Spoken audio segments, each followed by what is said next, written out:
Assalamualaikum, hai, ketemu lagi di Dian Novitasari Channel di Inspirasi Budi. Jangan lupa subscribe, like, share, and komennya. Terima kasih.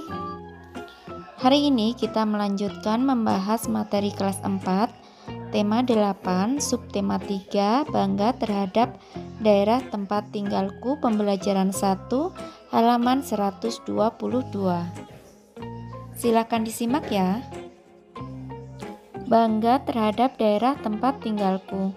Siti dan Lani bermain sepeda di taman dekat tempat tinggal mereka. Siti dan Lani bersyukur karena tempat tinggal mereka dekat dengan taman. Mereka bangga dengan lingkungan taman. Taman bersih, terbebas dari sampah. Saat bermain sepeda, Siti memboncengkan Lani. Tiba-tiba ban sepeda Siti bocor. Lani pun turun dari boncengan sepeda. Mereka akan membawa sepeda ke bengkel. Siti menuntun sepeda dan Lani mendorong sepeda dari belakang. Sepeda pun bisa bergerak maju. Itulah contoh hubungan gaya dan gerak benda. Bagaimana contoh hubungan gaya dan benda yang lainnya? Lanjut halaman 123. Siti dan Lani mencari bengkel sepeda untuk menambal ban sepeda. Siti merasa lapar. Tiba-tiba terdengar suara ting ting ting. Di seberang jalan terlihat penjual bakso dorong lewat. Penjual bakso mendorong gerobaknya dan sesekali berhenti untuk membunyikan mangkok sebagai tanda bahwa ada bakso. Siti dan Lani sepakat untuk makan bakso dahulu. Mereka memanggil penjual bakso. Selesai melayani pesanan bakso Siti dan Lani, tukang bakso melanjutkan perjalanannya. Siti dan Lani memperhatikan gerobak bergerak maju karena dorongan tukang bakso. Begitu juga dengan sepeda. Sepeda bergerak maju karena dituntun, didorong, dan dikayuh. Mendorong dan mengayuh merupakan gaya yang dapat menyebabkan gerobak dan sepeda bergerak. Berikut lebih lanjut pengetahuan tentang gaya dan gerak. Masih ingatkah kamu dengan pembelajaran di subtema 1 dan subtema 2 yang membahas tentang gaya dan gerak? Untuk melakukan gaya, kamu perlu tenaga. Bagaimana hubungan gaya dan gerak dalam kehidupan sehari-hari? Dalam kehidupan sehari-hari, banyak peristiwa yang menunjukkan bahwa ada hubungan antara gaya dan gerak. Berikut beberapa contoh hubungan gaya dan gerak. Lanjut halaman 124. Ayo mengamati. Gaya mempengaruhi benda diam menjadi bergerak. Contohnya membuka dan menutup pintu. Gambar di atas menunjukkan peristiwa pintu terbuka dan pintu menutup. Dengan adanya gaya berupa dorongan dan tarikan, pintu bergerak, membuka dan menutup. Yang kedua, gaya mempengaruhi benda bergerak menjadi diam. Contohnya seperti bus melaju kemudian berhenti. Gambar di atas menunjukkan peristiwa bus dari melaju kemudian berhenti. Pada peristiwa itu, Pak Supir melakukan gaya dengan menginjak rem bus. Dengan gaya yang dilakukan Pak Sopir, bus menjadi lambat lalu berhenti. Lanjut halaman 125. Nomor 3, gaya mempengaruhi perubahan bentuk benda. Seperti gambar ini ya, membentuk berbagai bentuk dari plastisin. Gambar di atas menunjukkan peristiwa perubahan bentuk plastisin. Pada peristiwa itu, anak bermain plastisin dengan melakukan gaya membentuk berbagai bentuk dari plastisin. Dengan gaya yang dilakukan, plastisin menjadi berubah bentuk. Yang keempat, gaya mempengaruhi perubahan arah gerak benda. Gambar berikut menunjukkan peristiwa perubahan arah gerak bola karena gaya yang diberikan pada bola. Pada peristiwa itu, bola dilambungkan ke atas sehingga bola bergerak ke atas. Kemudian bola dipukul ke depan sehingga bola bergerak ke arah depan. Nah, ini adalah gambar melambungkan bola ke atas lalu memukul bola ke depan. Lanjut halaman 126. Ayo berdiskusi, amatilah peristiwa di lingkunganmu yang berkaitan dengan hubungan antara gaya dan gerak. Tuliskan hasil pengamatanmu pada kotak berikut. Laporan hasil pengamatan, misalnya nama Dayu, kelas 4, alamat Tabanan, Bali. Objek atau peristiwa yang diamati, mendorong mobil yang sedang mogok. Hasil pengamatan berupa hubungan gaya dan gerak sesuai peristiwa. Gaya dapat mempengaruhi benda diam menjadi bergerak. Saat mobil yang sedang diam atau mogok, maka tidak ada gaya yang bekerja pada mobil. Kemudian saat ada orang yang mendorong dari belakang, maka mobil akan bergerak atau berpindah posisi ke depan.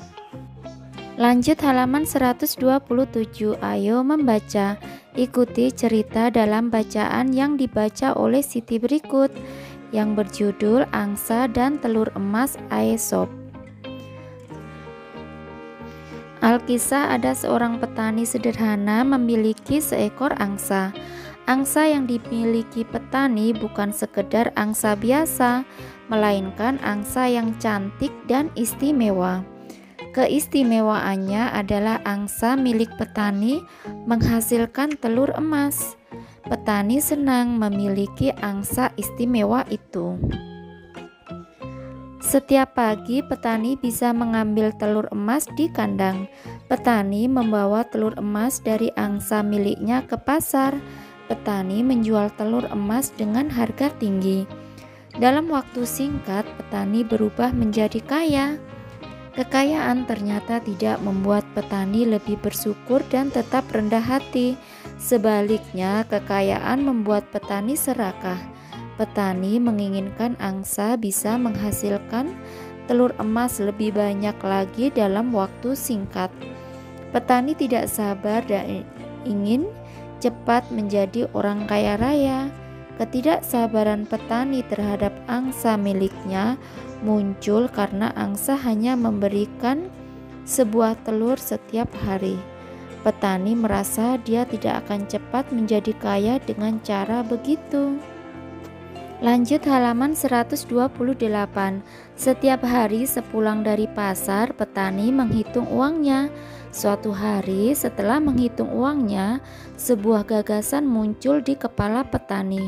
Petani berpikir bahwa ia akan mendapatkan semua telur emas dalam diri angsa sekaligus dengan cara memotong angsa. Gagasan petani pun dilaksanakan.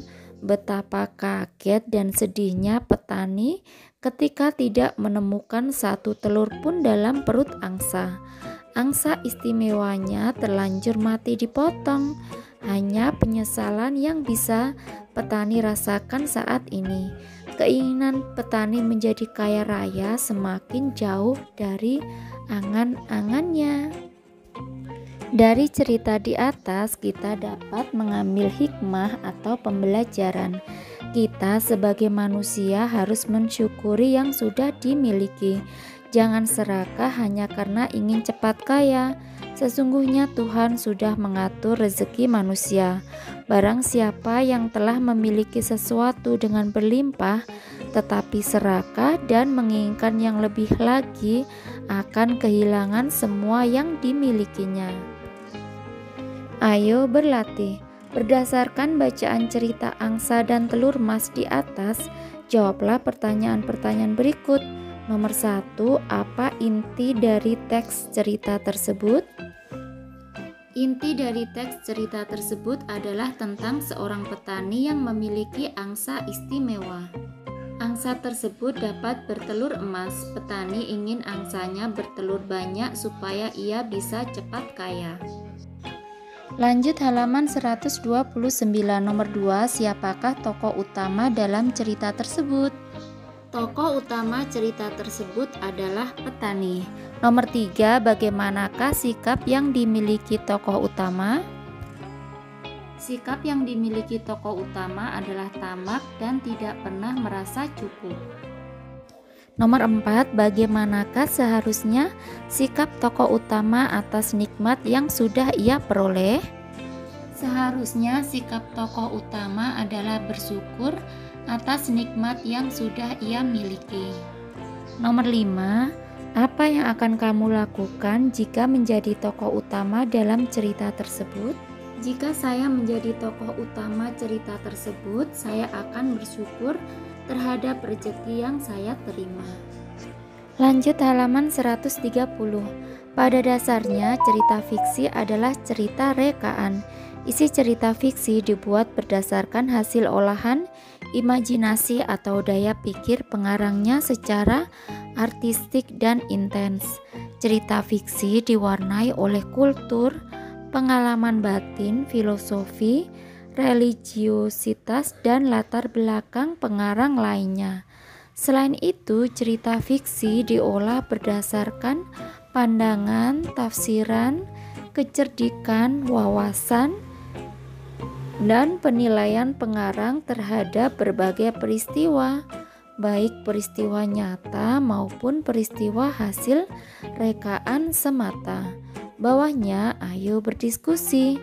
Banyak cerita fiksi yang dapat kamu baca di perpustakaan sekolah atau di toko-toko buku. Buatlah kelompok terdiri atas 5 anak.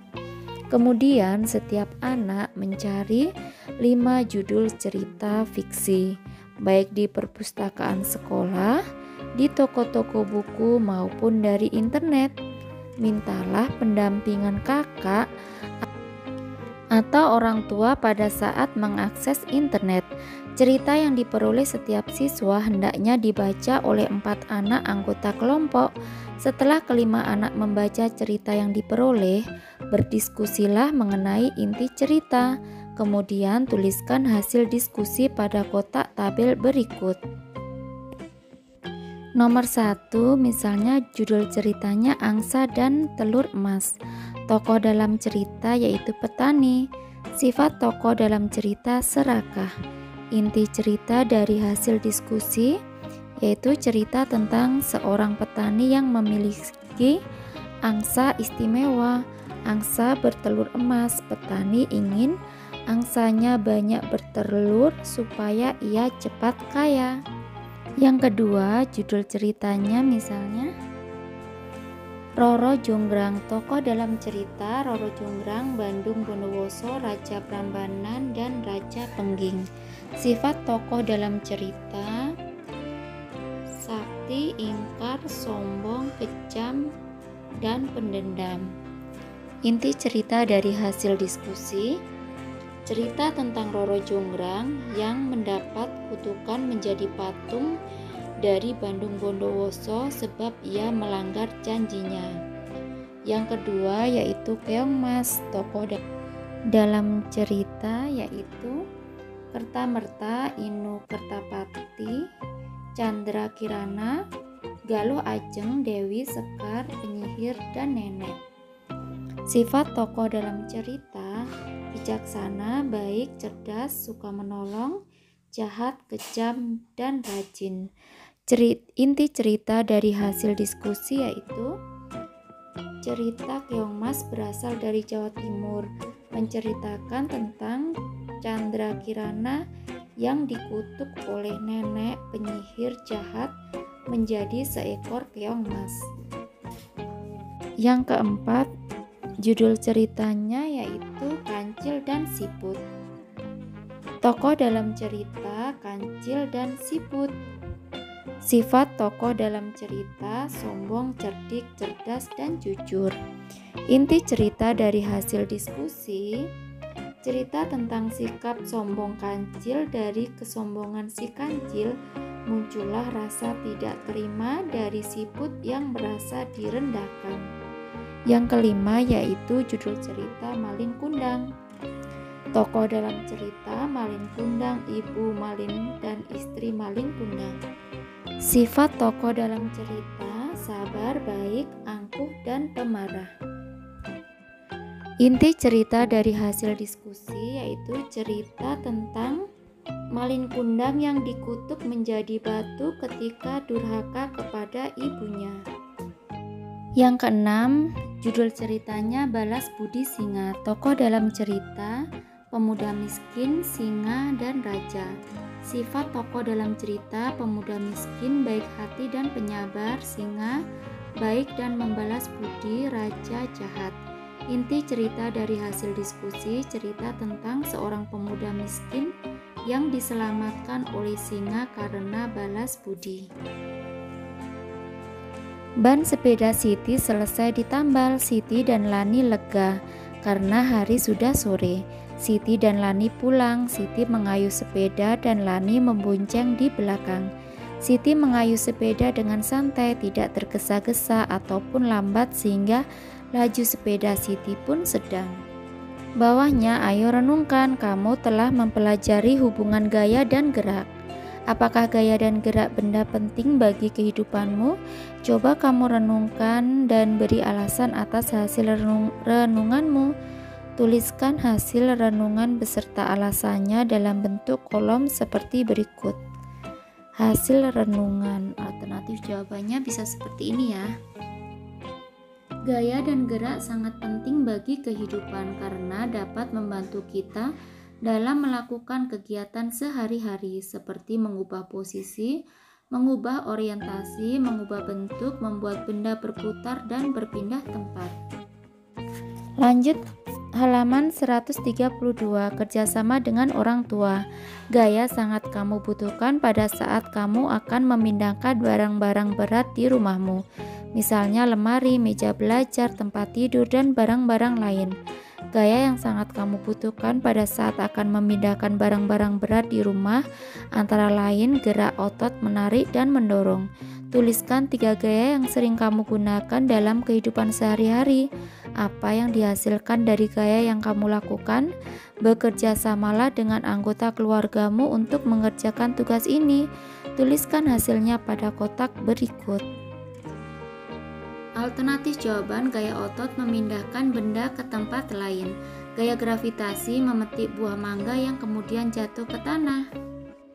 Gaya gesek berjalan kaki tanpa alas, terjadi gesekan antara kaki dan lantai. Nah, kiranya cukup sekian dulu video pembelajaran kali ini. Sampai ketemu di video pembelajaran berikutnya. Semoga bermanfaat. Wassalamualaikum warahmatullahi wabarakatuh.